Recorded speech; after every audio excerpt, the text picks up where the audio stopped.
பகவான் சிவபெருமான் கருணையின் வடிவம்.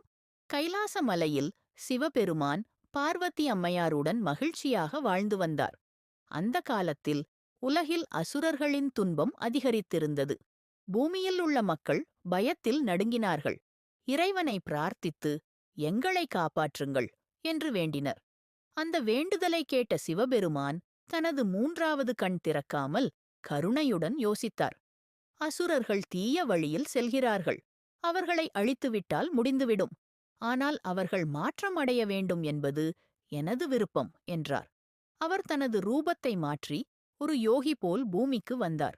அவர் அசுரர்களிடம் சொன்னார், உங்கள் உள்ளத்தில் கோபம், பேராசை, பொய் இவை இருக்கும்போது நீங்கள் எப்போதும் வெற்றி பெற மாட்டீர்கள். உண்மை, அன்பு, தியானம் இவைதான் சக்தி. அசுரர்கள் சிவனை பார்த்ததும் கோபப்பட்டு தாக்க முயன்றனர். ஆனால் சிவபெருமான் அமைதியாக ஒரு துடி நாதம் ஊதினார். அந்த ஓசை கேட்டதும் அசுரர்களின் மனதில் அமைதி ஏற்பட்டது. அவர்கள் மனம் மாறி சிவபெருமானின் பாதத்தில் விழுந்தனர்.